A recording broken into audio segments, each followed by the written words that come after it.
Ceci est un livre audio autogénéré par Google. Livre, Adolphe anecdote trouvée dans les papiers d'un inconnu. Auteur, Benjamin Constant. Avis de l'éditeur. Je parcourais l'Italie, il y a bien des années. Je fus arrêté dans une auberge de Serenza, petit village de la Calabre, par un débordement du Neto. Il y avait dans la même auberge un étranger, qui se trouvait forcé d'y séjourner pour la même cause. Il était fort silencieux et paraissait triste, il ne témoignait aucune impatience. Je me plaignais quelquefois à lui, comme au seul homme à qui je pusse parler dans ce lieu, du retard que notre marche éprouvait. Il m'est égal, me répondait-il, d'être ici ou ailleurs. Notre hôte, qui avait causé avec un domestique napolitain qui servait cet étranger sans savoir son nom, me dit qu'il ne voyageait point par curiosité, car il ne visitait ni les ruines, ni les sites, ni les monuments, ni les hommes. Il lisait beaucoup, mais jamais d'une manière suivie. Il se promenait le soir, toujours seul, et souvent il passait des journées entières assis, immobile, la tête appuyée sur les deux mains. Au moment où les communications, étant rétablies, nous auraient permis départir, cet étranger tomba très malade. L'humanité me fit un devoir de prolonger mon séjour auprès de lui, pour le soigner.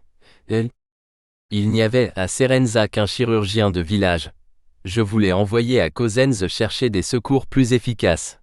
Ce n'est pas la peine, me dit l'étranger, l'homme que voilà est précisément ce qu'il me faut. Il avait raison, peut-être plus qu'il ne le pensait, car cet homme le guérit. Je ne vous croyais pas si habile, lui dit-il avec une sorte d'humeur en le congédiant, puis il me remercia de mes soins, et il partit. Plusieurs mois après, je reçus à Naples une lettre de l'hôte de Serenza, avec une cassette trouvée sur la route qui conduit à Strongoli, route que l'étranger et moi nous avions suivie, mais séparément. L'aubergiste qui me l'envoyait, se croyait sûr qu'elle appartenait à l'un de nous deux. Elle renfermait beaucoup de lettres fort anciennes, sans adresse, ou dont les adresses et les signatures étaient effacées, un portrait de femme, et un cahier contenant l'anecdote ou l'histoire qu'on va lire. L'étranger, propriétaire de ces effets, ne m'avait laissé en me quittant aucun moyen de lui écrire, je les conservais depuis 10 ans, incertain de l'usage que je devais en faire, lorsqu'en ayant parlé par hasard à quelques personnes dans une ville d'Allemagne, l'une d'entre elles me demanda avec instance de lui confier le manuscrit dont j'étais dépositaire. Au bout de 8 jours, ce manuscrit me fut renvoyé avec une lettre que j'ai placée à la fin de cette histoire, parce qu'elle serait inintelligible si on la lisait avant de connaître l'histoire elle-même. Cette lettre m'a décidé à la publication actuelle, en me donnant la certitude qu'elle ne peut offenser ni compromettre personne. Je n'ai pas changé un mot à l'original, la suppression même des noms propres ne vient pas de moi, ils n'étaient désignés que comme ils sont encore, par des lettres initiales. Adolphe. Chapitre 1. Je venais de finir à 22 ans mes études à l'université de Göttingen. L'intention de mon père, ministre de l'électeur était que je parcourusse les pays les plus remarquables de l'Europe. Il voulait ensuite m'appeler auprès de lui, me faire entrer dans le département dont la direction lui était confiée, et me préparer à le remplacer un jour. J'avais obtenu, par un travail assez opiniâtre, au milieu d'une vie très dissipée, des succès qui m'avaient distingué de mes compagnons d'études, et qui avaient fait concevoir à mon père sur moi des espérances probablement fort exagérées. Ces espérances l'avaient rendu très indulgent, pour beaucoup de fautes que j'avais commises. Il ne m'avait jamais laissé souffrir des suites de ces fautes. Il avait toujours accordé, quelquefois prévenu mes demandes à cet égard. Malheureusement sa conduite était plutôt noble, et généreuse que tendre. J'étais pénétré de tous ses droits à ma reconnaissance et à mon respect, mais aucune confiance n'avait existé jamais entre nous. Il avait dans l'esprit, je ne sais quoi d'ironique, qui convenait mal à mon caractère. Je ne demandais alors qu'à me livrer à ces impressions primitives et fougueuses, qui jettent l'âme hors de la sphère commune, et lui inspirent le dédain de tous les objets qui l'environnent. Je trouvais dans mon père, non pas un censeur, mais un observateur froid et caustique, qui souriait d'abord de pitié, et qui finissait bientôt la conversation avec impatience. Je ne me souviens pas, pendant mes 18 premières années, d'avoir eu jamais un entretien d'1 heure avec lui. Ses lettres étaient affectueuses, pleines de conseils raisonnables et sensibles. Mais à peine étions-nous en présence l'un de l'autre, qu'il y avait en lui quelque chose de contraint que je ne pouvais m'expliquer, et qui réagissait sur moi d'une manière pénible. Je ne savais pas alors ce que c'était que la timidité, cette souffrance intérieure qui nous poursuit jusque dans l'âge le plus avancé, qui refoule sur notre cœur les impressions les plus profondes, qui glace nos paroles, qui dénature dans notre bouche tout ce que nous essayons de dire, et ne nous permet de nous exprimer que par des mots vagues, ou une ironie plus ou moins amère, comme si nous voulions nous venger sur nos sentiments mêmes, de la douleur que nous éprouvons à ne pouvoir les faire connaître. Je ne savais pas que, même avec son fils, mon père était timide, et que souvent, après avoir longtemps attendu de moi quelques témoignages d'affection que sa froideur apparente semblait m'interdire, il me quittait les yeux mouillés de larmes, et se plaignait à d'autres de ce que je ne l'aimais pas. Ma contrainte avec lui eut une grande influence sur mon caractère. Aussi timide que lui, mais plus agité, parce que j'étais plus jeune, je m'accoutumais à renfermer en moi-même tout ce que j'éprouvais, à ne former que des plans solitaires, à ne compter que sur moi pour leur exécution, à considérer les avis, l'intérêt, l'assistance, et jusqu'à la seule présence des autres, comme une gêne et comme un obstacle. Je contractais l'habitude de ne jamais parler de ce qui m'occupait, de ne me soumettre à la conversation que comme à une nécessité importune, et de l'animer alors par une plaisanterie perpétuelle qui me la rendait moins fatigante, et qui m'aidait à cacher mes véritables pensées. De là une certaine absence d'abandon qu'aujourd'hui encore mes amis me reprochent, et une difficulté de causer sérieusement que j'ai toujours peine à surmonter. Il en résulta en même temps un désir ardent d'indépendance, une grande impatience des liens dont j'étais environné, une terreur invincible d'en former de nouveaux. Je ne me trouvais à mon aise que tout seul, et tel est même à présent l'effet de cette disposition d'âme, que, dans les circonstances les moins importantes, quand je dois choisir entre deux parties, la figure humaine me trouble, et mon mouvement naturel est de la fuir pour délibérer en paix. Je n'avais point cependant la profondeur d'égoïsme qu'un tel caractère paraît annoncer, tout en ne m'intéressant qu'à moi, je m'intéressais faiblement à moi-même. Je portais au fond de mon cœur un besoin de sensibilité, dont je ne m'apercevais pas, mais qui, ne trouvant point à se satisfaire, me détachait successivement de tous les objets qui tour à tour attiraient ma curiosité. Cette indifférence surtout s'était encore fortifiée par l'idée de la mort, idée qui m'avait frappé très jeune, et sur laquelle je n'ai jamais conçu que les hommes s'étourdissent si facilement. J'avais, à l'âge de 17 ans, vu mourir une femme âgée, dont l'esprit, d'une tournure remarquable et bizarre, avait commencé à développer le mien. Cette femme, comme tant d'autres, s'était à l'entrée de sa carrière, lancée vers le monde, qu'elle ne connaissait pas, avec le sentiment d'une grande force d'âme et de facultés vraiment puissantes. Comme tant d'autres aussi, faute de s'être pliée à des convenances factices mais nécessaires, elle avait vu ses espérances trompées, sa jeunesse passée sans plaisir, et la vieillesse enfin l'avait atteinte sans la soumettre. Elle vivait dans un château voisin d'une de nos terres, mécontente et retirée, n'ayant que son esprit pour ressource, et analysant tout avec son esprit. Pendant près d'1 an, dans nos conversations inépuisables, nous avions envisagé la vie sous toutes ses faces, et la mort toujours pour terme de tout, et après avoir tant causé de la mort avec elle, j'avais vu la mort la frapper à mes yeux. Cet événement m'avait rempli d'un sentiment d'incertitude sur la destinée, et d'une rêverie vague qui ne m'abandonnait pas. Je lisais de préférence dans les poètes, ce qui rappelait la brièveté de la vie humaine. Je trouvais qu'aucun but ne valait la peine d'aucun effort. Il est assez singulier que cette impression se soit affaiblie précisément à mesure que les années se sont accumulées sur moi.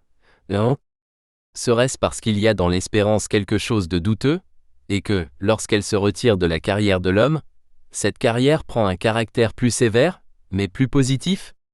Serait-ce que la vie semble d'autant plus réelle, que toutes les illusions disparaissent, comme la cime des rochers se dessine mieux dans l'horizon lorsque les nuages se dissipent?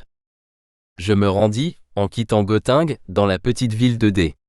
Cette ville était la résidence d'un prince qui, comme la plupart de ceux de l'Allemagne, gouvernait avec douceur un pays de peu d'étendue, protégeait les hommes éclairés qui venaient s'y fixer, laissait à toutes les opinions une liberté parfaite, mais qui, borné par l'ancien usage à la société de ses courtisans, ne rassemblait par là même autour de lui que des hommes en grande partie insignifiants ou médiocres.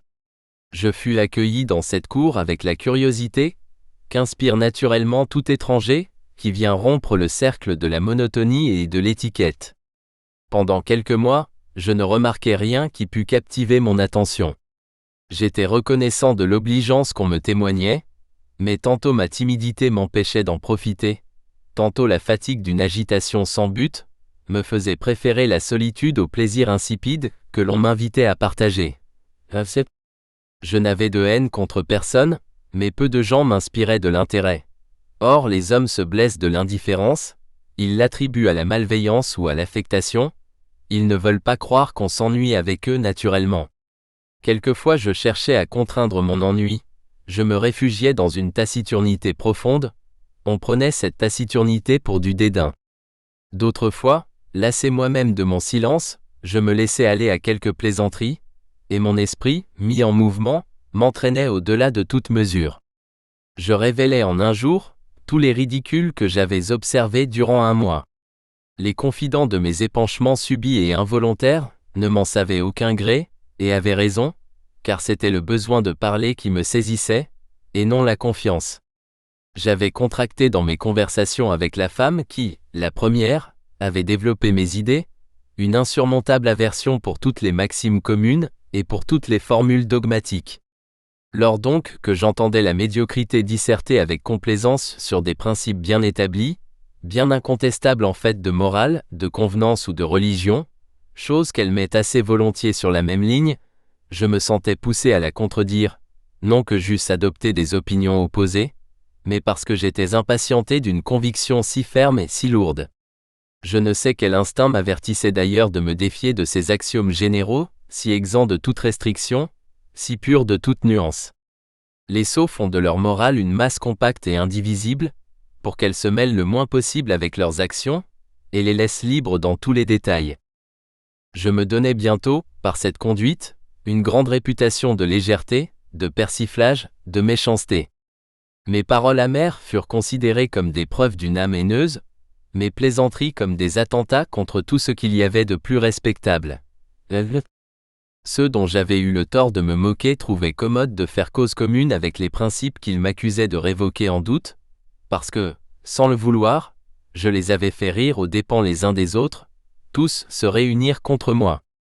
On eût dit qu'en faisant remarquer leur ridicule, je trahissais une confidence qu'ils m'avaient faite, on eût dit qu'en se montrant à mes yeux tels qu'ils étaient, ils avaient obtenu de ma part la promesse du silence, je n'avais point la conscience d'avoir accepté ce traité trop onéreux.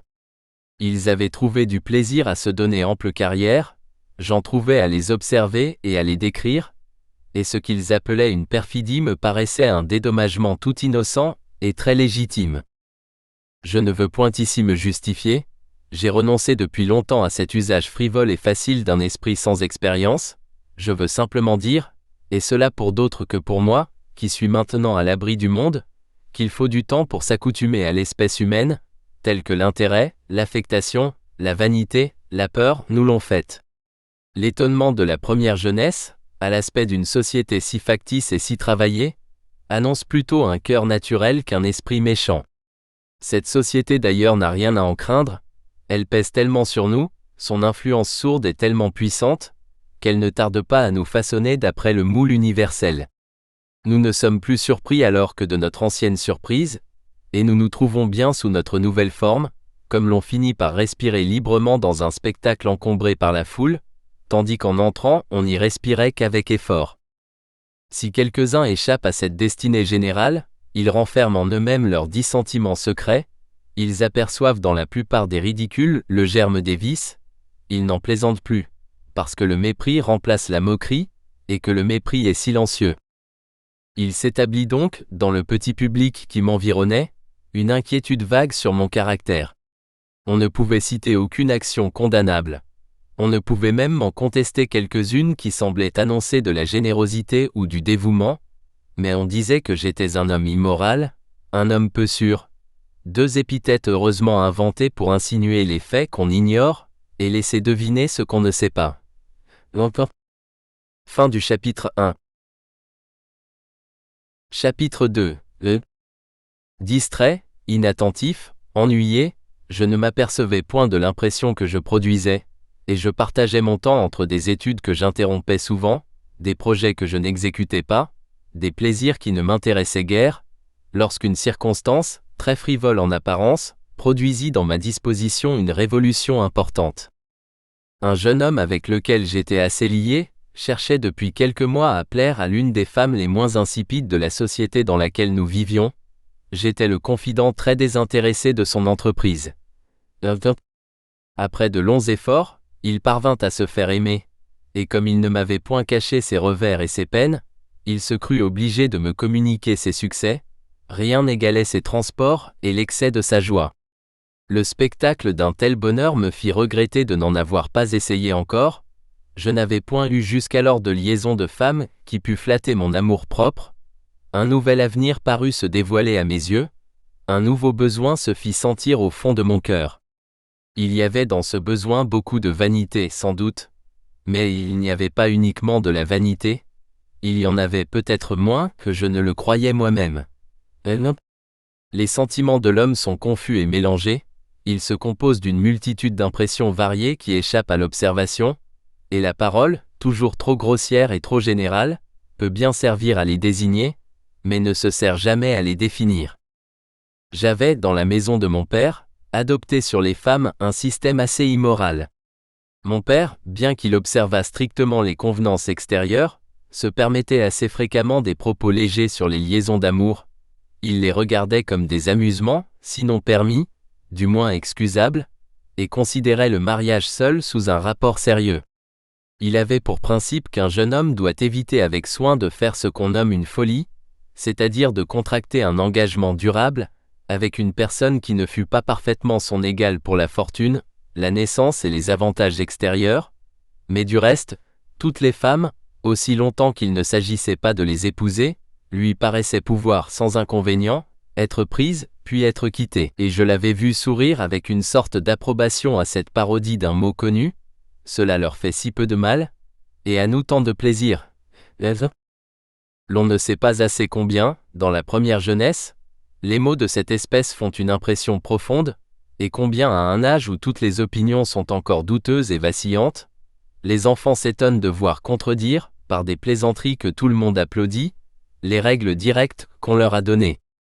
Ces règles ne sont plus à leurs yeux que des formules banales, que leurs parents sont convenus de leur répéter pour l'acquis de leur conscience, et les plaisanteries leur semblent renfermer le véritable secret de la vie.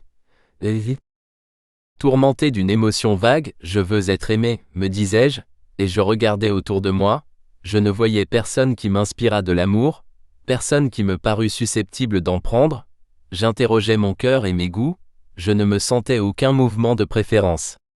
Je m'agitais ainsi intérieurement, lorsque je fis connaissance avec le comte de P., homme de 40 ans, dont la famille était alliée à la mienne. Il me proposa de venir le voir. Malheureuse visite. Il avait chez lui sa maîtresse, une Polonaise, célèbre par sa beauté, quoiqu'elle ne fût plus de la première jeunesse. Cette femme, malgré sa situation désavantageuse, avait montré, dans plusieurs occasions, un caractère distingué. Sa famille, assez illustre en Pologne, avait été ruinée dans les troubles de cette contrée. Son père avait été proscrit, sa mère était allée chercher un asile en France, et y avait mené sa fille, qu'elle avait laissée, à sa mort, dans un isolement complet. Le comte de Péan était devenu amoureux. J'ai toujours ignoré comment s'était formée une liaison qui, lorsque j'ai vu pour la première fois Éléonore, était dès longtemps établie, et pour ainsi dire consacrée. La fatalité de sa situation ou l'inexpérience de son âge, l'avait-elle jeté dans une carrière qui répugnait également à son éducation, à ses habitudes, et à la fierté qui faisait une partie très remarquable de son caractère.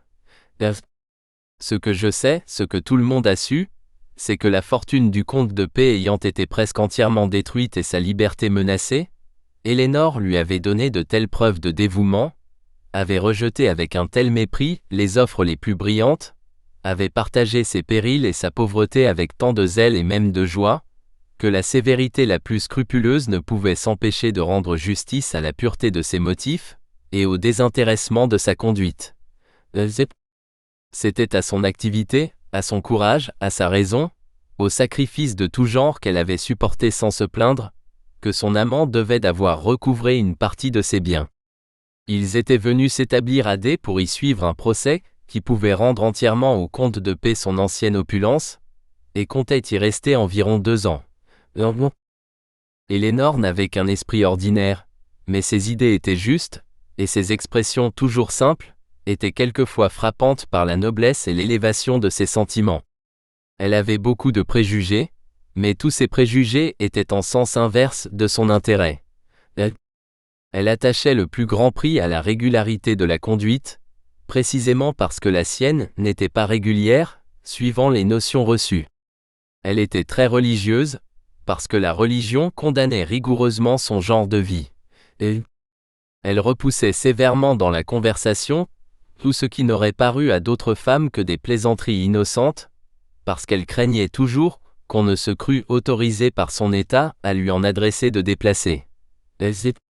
Elle aurait désiré ne recevoir chez elle que des hommes du rang le plus élevé et de mœurs irréprochables, parce que les femmes à qui elle frémissait d'être comparée se forment d'ordinaire une société mélangée, et, se résignant à la perte de la considération, ne cherchent dans leurs relations que l'amusement. Elénore, en un mot, était en lutte constante avec sa destinée.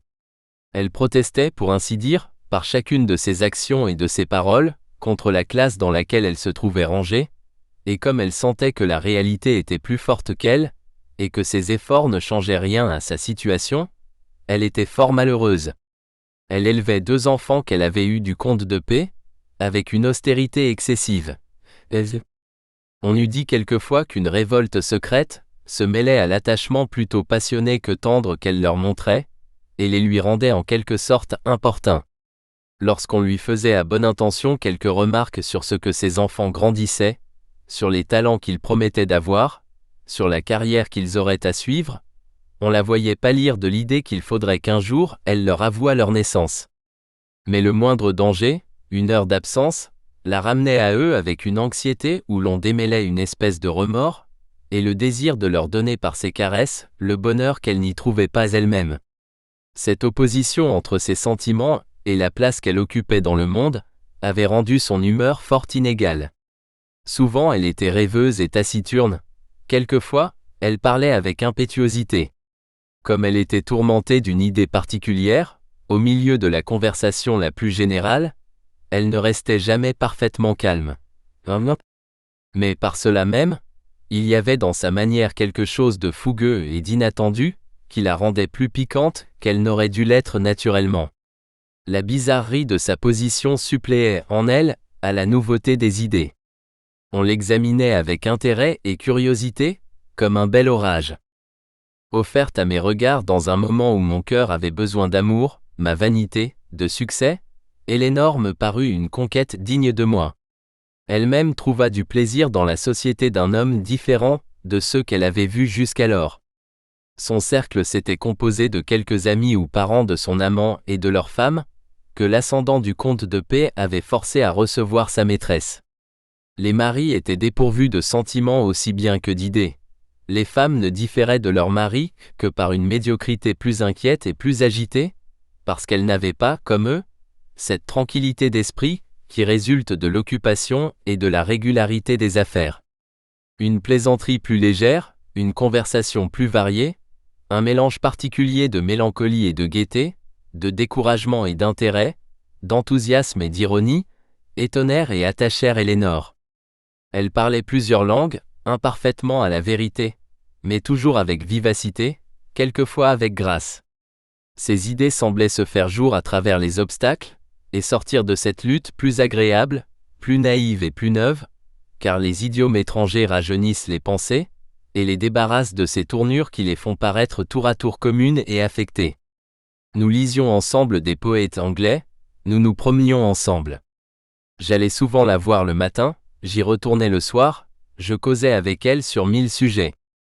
Je pensais faire en observateur froid et impartial le tour de son caractère et de son esprit, mais chaque mot qu'elle disait me semblait revêtu d'une grâce inexplicable. Le dessein de lui plaire, mettant dans ma vie un nouvel intérêt, animait mon existence d'une manière inusitée. J'attribuais à son charme cet effet presque magique. J'en aurais joui plus complètement encore, sans l'engagement que j'avais pris envers mon amour-propre. Cet amour-propre était entier entre Eleanor et moi. Je me croyais comme obligé de marcher au plus vite vers le but que je m'étais proposé. Je ne me livrais donc pas sans réserve à mes impressions. Il me tardait d'avoir parlé, car il me semblait que je n'avais qu'à parler pour réussir. Je ne croyais point aimer Eleanor, mais déjà je n'aurais pu me résigner à ne pas lui plaire. Elle m'occupait sans cesse, je formais 1000 projets, j'inventais 1000 moyens de conquête, avec cette fatuité sans expérience qui se croit sûre du succès, parce qu'elle n'a rien essayé. Cependant, une invincible timidité m'arrêtait, tous mes discours expiraient sur mes lèvres, ou se terminaient tout autrement que je ne l'avais projeté. Je me débattais intérieurement, j'étais indigné contre moi-même. Je cherchais enfin un raisonnement qui pût me tirer de cette lutte avec honneur à mes propres yeux. Je me dis qu'il ne fallait rien précipiter, qu'Eleanor était trop peu préparée à l'aveu que je méditais, et qu'il valait mieux attendre encore. Presque toujours, pour vivre en repos avec nous-mêmes, nous travestissons en calcul et en système nos impuissances ou nos faiblesses. Cela satisfait cette portion de nous qui est, pour ainsi dire, spectatrice de l'autre. Cette situation se prolongea.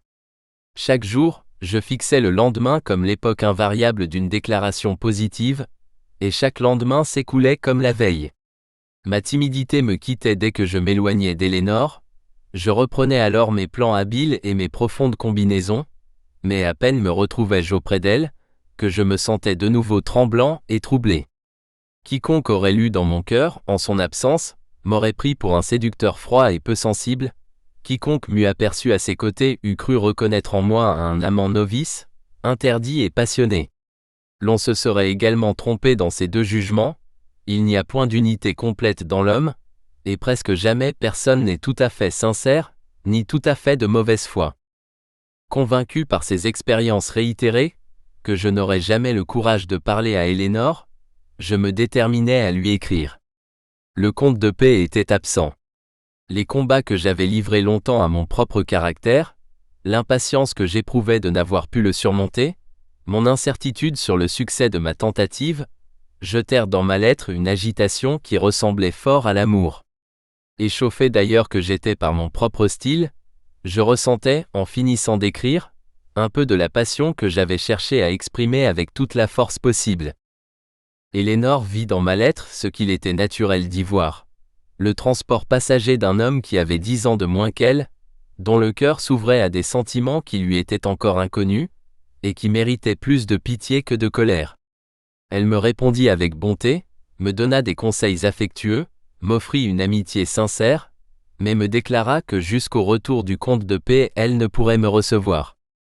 Cette réponse me bouleversa. Mon imagination, s'irritant de l'obstacle, s'empara de toute mon existence. L'amour, qu'une heure auparavant je m'applaudissais de feindre, je crus tout à coup l'éprouver avec fureur. Je courus chez Eleanor, on me dit qu'elle était sortie. Je lui écrivis, je la suppliai de m'accorder une dernière entrevue, je lui peignis en termes déchirants mon désespoir, les projets funestes que m'inspirait sa cruelle détermination. Pendant une grande partie du jour, j'attendis vainement une réponse. Je ne calmais mon inexprimable souffrance qu'en me répétant que le lendemain, je braverais toutes les difficultés pour pénétrer jusqu'à Eleanor et pour lui parler. On m'apporta le soir quelques mots d'elle, ils étaient doux. Je crus y remarquer une impression de regret et de tristesse, mais elle persistait dans sa résolution, qu'elle m'annonçait comme inébranlable. Je me présentai de nouveau chez elle le lendemain. Elle était partie pour une campagne, dont ces gens ignoraient le nom. Ils n'avaient même aucun moyen de lui faire parvenir des lettres. Je restai longtemps immobile à sa porte, n'imaginant plus aucune chance de la retrouver. J'étais étonné moi-même de ce que je souffrais. Ma mémoire me retraçait les instants où je m'étais dit que je n'aspirais qu'à un succès, que ce n'était qu'une tentative à laquelle je renoncerais sans peine. Je ne concevais rien à la douleur violente, indomptable, qui déchirait mon cœur. Plusieurs jours se passèrent de la sorte. J'étais également incapable de distraction et d'études. J'errais sans cesse devant la porte d'Elénore. Nous espérons que vous avez apprécié cet aperçu. Pour continuer à écouter ce livre audio sur Google Play Livres, utilisez le lien dans la description de la vidéo.